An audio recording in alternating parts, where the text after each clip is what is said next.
Good morning, City Council and Mayor.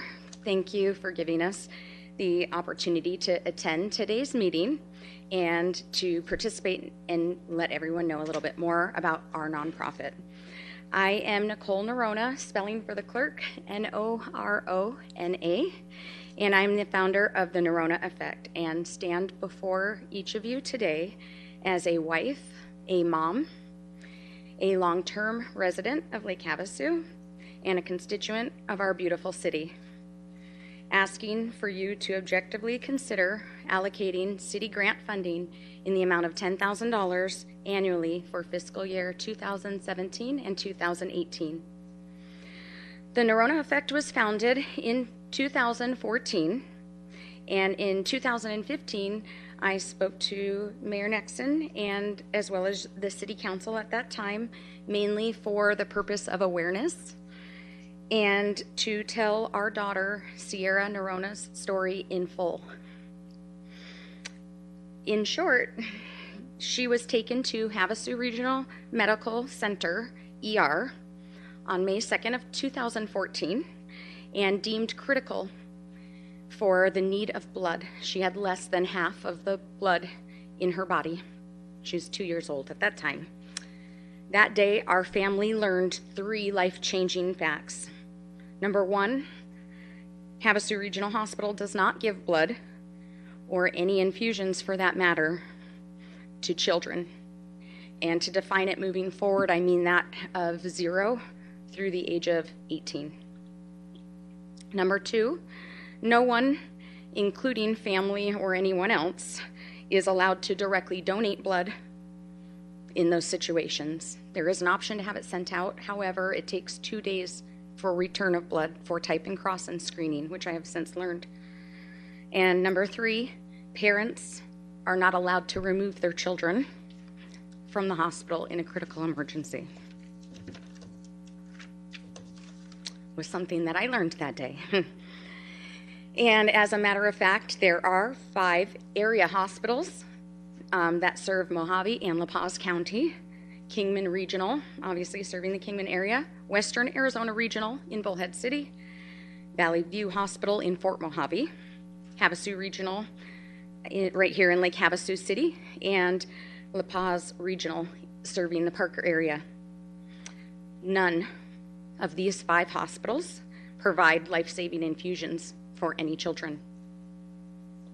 According to 2015 census reports, these 5 hospitals service 220,000 residents, not to mention the tourists that visit. The only children's infusion center for the entire state is Phoenix Children's Hospital, which according to MapQuest is 203 miles or 3 hours and 12 minutes from Lake Havasu. In the medical community, I oftentimes hear professionals refer to the golden hour. What they mean when they say that is it's the hour or less time period during which prompt treatment is critical. Delays in prompt treatment can be severe for our children, causing cognitive issues, physical disabilities, long-term developmental delays, sepsis, and even death. Extrapolation of data from multiple resources, including Tri-State Care Flight, Mile Markers Lake Havasu, and Department of Economic Security. I pulled out 2 important facts. There are 50 to 60 kiddos currently traveling out of Mojave County on a consistent and regular basis for medical care, including my daughter, who attends Mile Markers. We love you. And 2 to 3 kiddos on average per hospital that are life flighted out in an emergency per month. So looking at that with the 5 area hospitals and saying that in a month it could be 3, it's another 15 children that this directly affects every single month. Unfortunately, I am accumulating a list of kids who are no longer with us. Excuse me.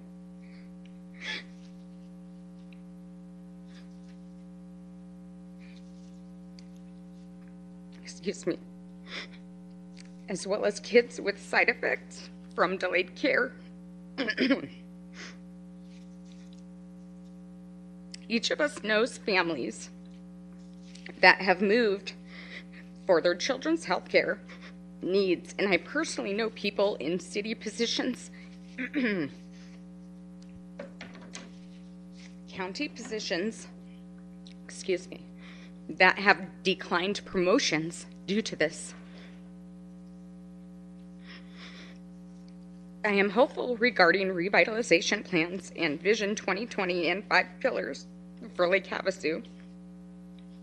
And a heartfelt congratulations to all of you on winning the $2 million award, and thank you for your concerted efforts in the 2 years that you guys have put in for that and representing our community.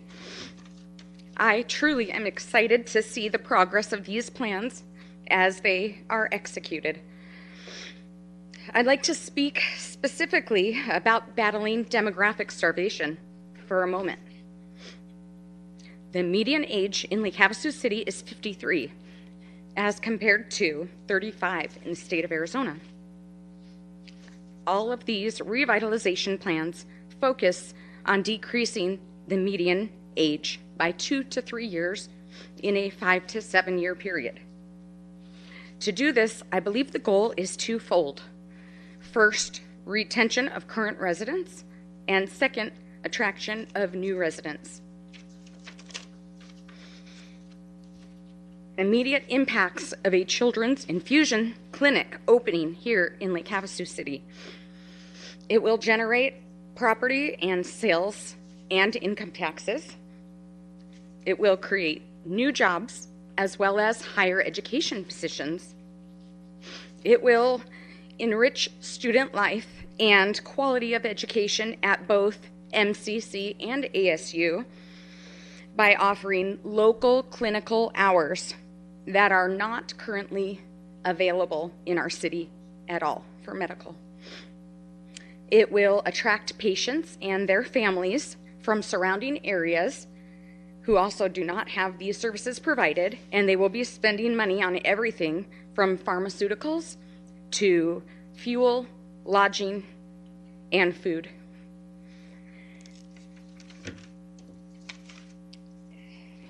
In conclusion, in my opinion, the Norona Effects mission encompasses the Vision 2020 and helps achieve city goals, specifically those outlined in pillars of economic development, education, and tourism. Thank you for the opportunity to speak today and for your consideration. And I hopefully can answer any questions you may have, because my team is me. Questions? Mr. Mayor? Yes. Nicole, how close are you to your goal? To operate and open the center, which my daughter's cancer center in Children's Specialty Center of Nevada board of directors has taken me under their wing, and we need $425,000, which will open and operate the center for the first year. And as of last Thursday, I have $119,750 in the account that Terry Jameson at Wells Fargo is holding, specifically earmarked for that. And I have a second question. Have you gone to Kingman or Bullhead and asked for their support?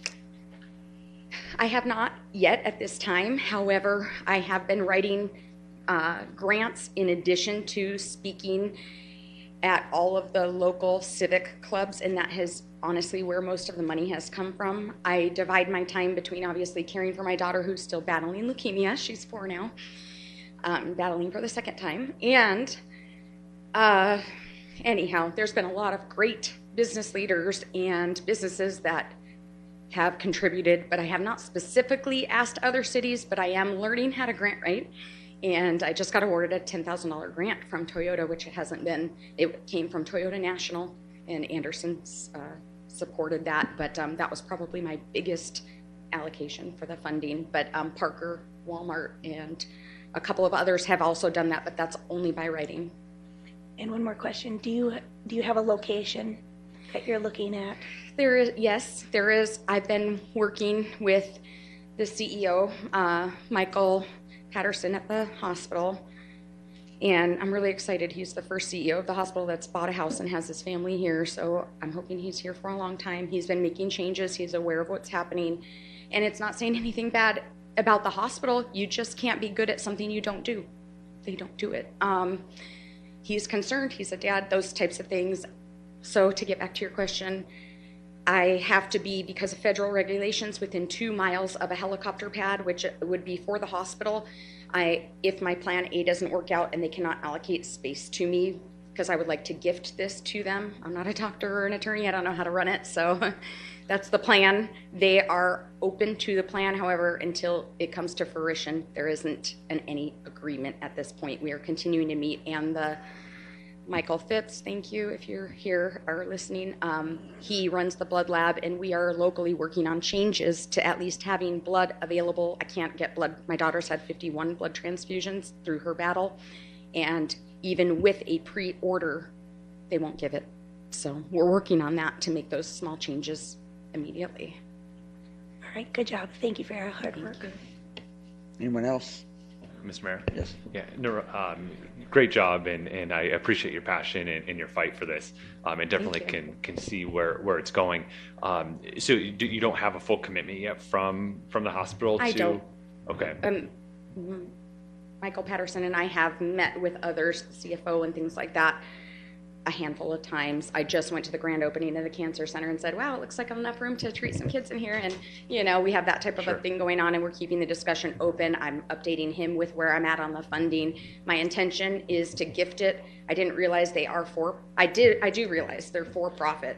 They have 63 locations owned by LifePoint Hospitals out of Tennessee. I offered to fly and go talk to their board of director about gifting it. He said it wasn't necessary. There are reasons that they can't come out of pocket for this, and I can answer that if you'd like me to, but there are reasons they cannot. They will have to open an umbrella of a 501c3 in order for my 501c3 to gift it to them, so we have to still work out a lot of details, and I think fair enough. Right now I'm on a path for 2020, and that's my target, but at the same token, positions may change there, and the whole thing might be a different situation. So until we're closer, I won't know that. Yeah. And a second question, you had mentioned there's only one center in the state of Arizona. In your research, there's other large population centers in the state of Arizona that are in rural areas. Is there a reason that there's only the one? Yes, and what I found out shockingly is that it's not just Arizona, and it's not just Mojave community. I've actually had calls from the school district in the Flagstaff area asking if I can help them if this one opens, because their hospital doesn't do it either. And I didn't know that because I've only had my reach around what I can handle right now, which is focusing on one, and then if that's the case, I would be happy to help in any way they can, maybe copy the footprint or something. But Nevada, there is only one in Nevada, and it happens to be the one that my daughter attends. So it's not uncommon, unfortunately, and most people are just not aware until it affects you directly. And we all probably have heard of so many different families in town, but the most recent one that a lot of the schools and people were involved with was the Lugo family. He had osteosarcoma of the eye. They had to go long-term care out of town, and the trips were so expensive it bled them dry slowly, and they left town. But there's many, many others, and mile markers can attest in their own way of how many kids that are here today and still remaining, but we don't know for how long, because they're dealing with similar situations. Did that answer your question? I get long-winded. That's why I wrote everything today. I apologize. Anyone else? Thank you very much. Thank you. Okay, I think that's the final one. So now our job is to take a crack at allocating roughly $194,000. So I am open to ideas and suggestions. I'll start. Okay, perfect. All right, I'll share my thoughts. I like what the Freestyle Personal Watercraft Association is doing, but I believe that's a tourism related activity, and maybe they can find some different channels with the Convention and Visitors Bureau. Haven, I fully support the $10,000 that's requested. I think that's a great program to ensure that we can help end hunger for our youth. Search and rescue is the investment of $2,000 is unbelievable, and the return we get for our community. Norona Effect, I think it's a great program. I think it's a little too early for us. If we would be able to get you over the finish line and actually open a center, I would be more apt to it now. But I think that we can help you as a city in other ways to help navigate there and get you closer, and then maybe when we get you there, be able to pull you over the finish line. But I don't believe our $10,000 is going to pull you over the finish line. But we'll continue, from my perspective, I'll continue to support you and help you get there. Social services, interagency, I look at that more of a fee for service. These are our services that we provide for our residents that need it, and I would support the requested funds. Mile markers, I think, is a fantastic program, and I just don't know how, because of the money, I don't know where we can get it for the benefit of 12 residents, which are very important. So if we can do something, I would be open to that if other folks are. And WACOG, I'm open to it if other folks are, if we can meet it in the budget numbers. So that's from my perspective. Okay. Anyone else? Mr. Mayor, Yes.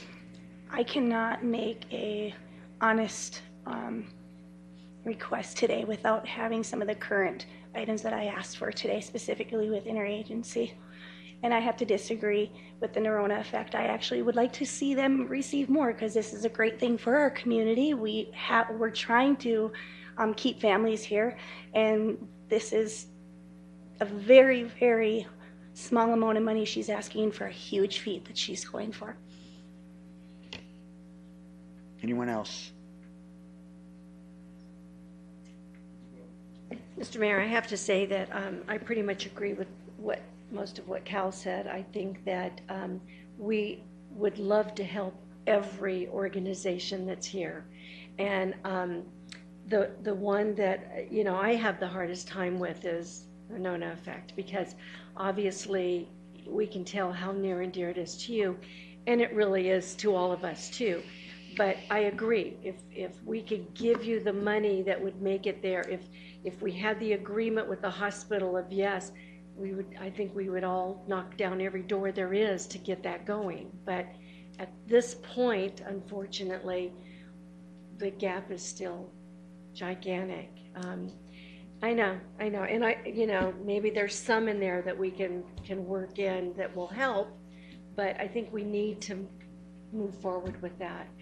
And the mile marker, I know it's incredible. It's a great what the kids are doing, but I don't know that, that's a big chunk of change. I know you've done fundraisers, and I appreciate that you've been out there, both of you ladies have been out there working for your different organizations and trying to build this up. So I just wish we had more money that we could give away. Mr. Mayor? Yes. I kind of think we're missing the mark here. I mean, the things that we're taking out are things that are for our children, for our youth, and isn't that what our goal is in Lake Havasu? And like I said, interagency hasn't given us a detailed, $175,000 is a lot of money compared to $10,000 and $59,000 that they've specifically told us where that money's going. So I have concern with that. Okay. Mr. Mayor, I'm sorry. Yes. I want to get a little bit of clarification. Cal, you've mentioned a couple times about fee for services. We've worked really hard over the last couple years to differentiate between a service agreement and a grant agreement. And so I'll give Haven as an example.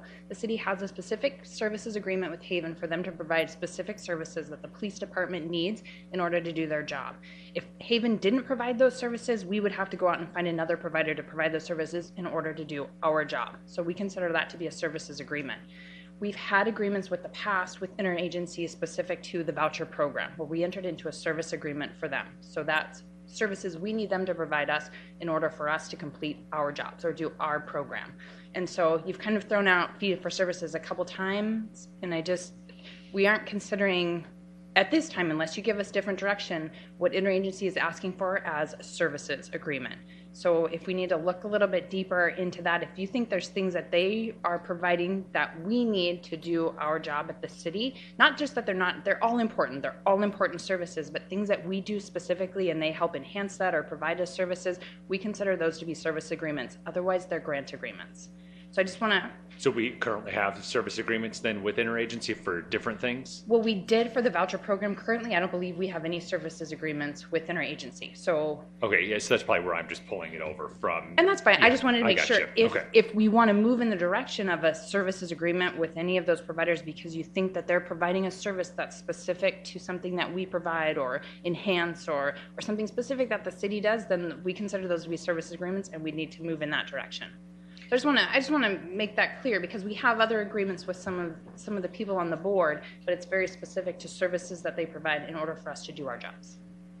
Yeah, so if interagency didn't provide the services that they're asking for the grant funds, the city would have to do something for all of those services that they do. So that's probably where my perspective is coming from. And that's true. And that's true with the social services aspects, but it's not necessarily, and if we need to go in that direction, we absolutely can, but I just want to make sure that's, when you say that, I want to know what you mean for sure.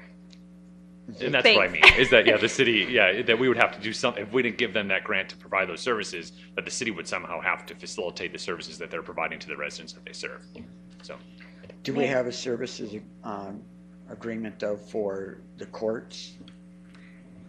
I don't believe so, no. Not at this time. We don't have a specific for their veteran services, we don't. We've allocated certain amounts that they get, or 50,000. but I don't know that that's specific anywhere.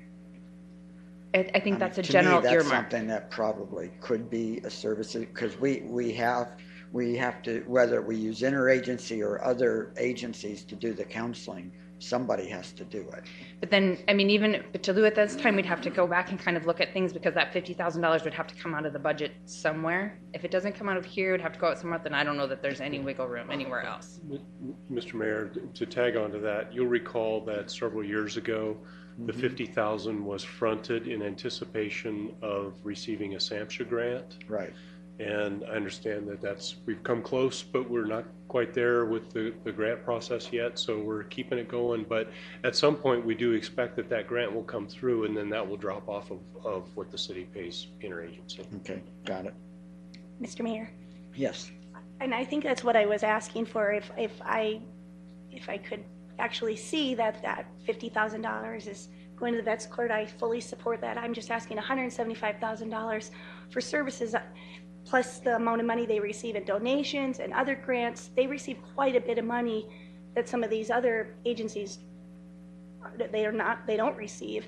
And we have other organizations that also help in these social service areas that I think we're forgetting about. We have Salvation Army, we have St. Vincent Paul, we have quite a few that also reach out to these services. So it's not just interagency that is doing these things.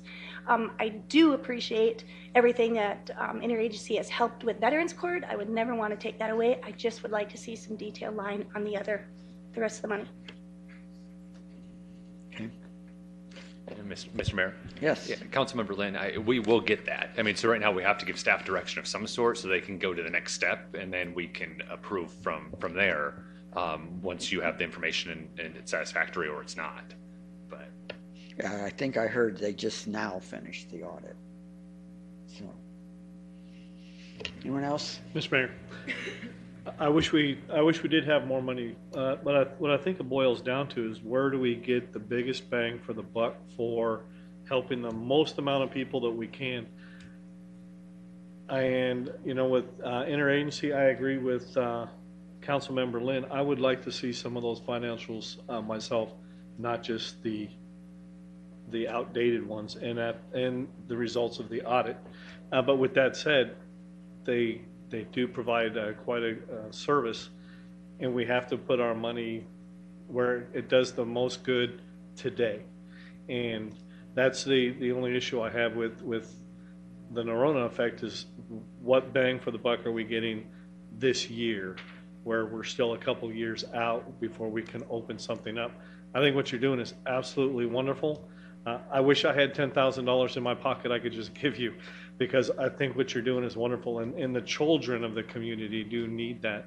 But as Councilmember Sheehy said, it's not there quite yet, but it will be. So, thank you, that's all I had.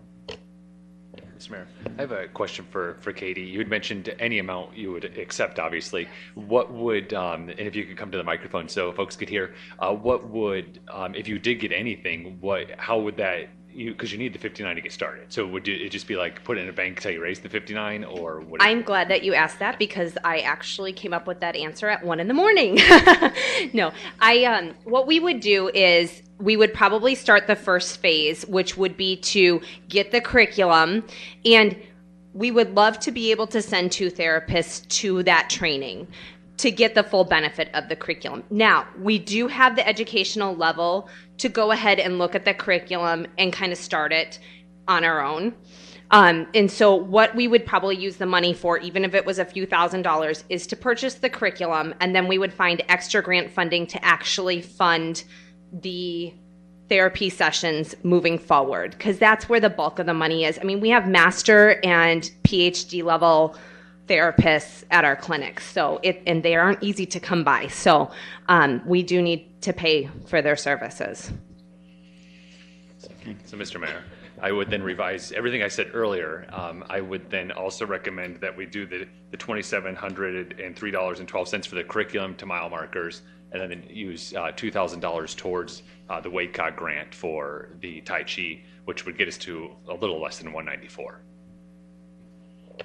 Okay. Also, I'd like to remind council that there is some current information on interagency on page 12 of 17 of their packet.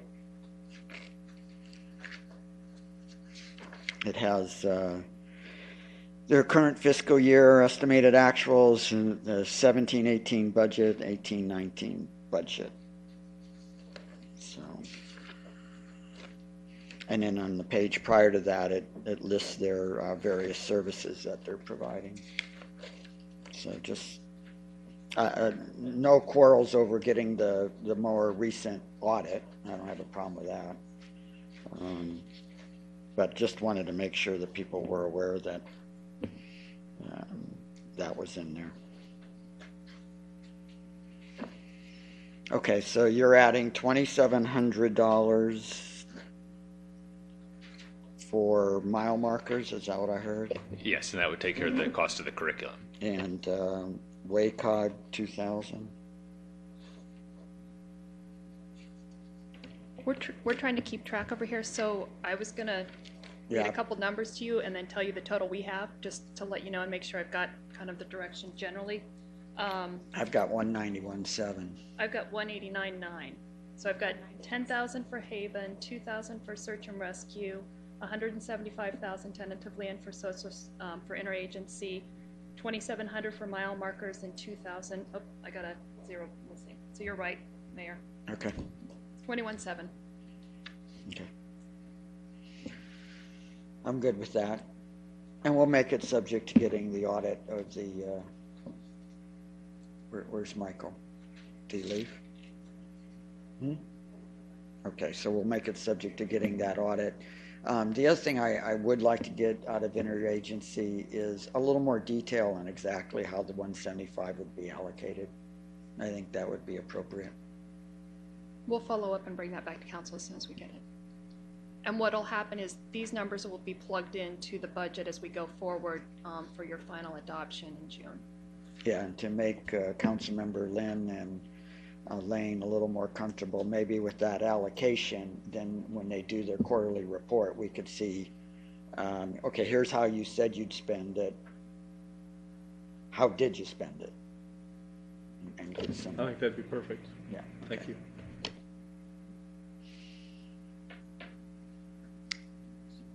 Good for now? Yes. All right. So thank you all very much. Very much appreciated. Why don't we take a 5-minute break if we could?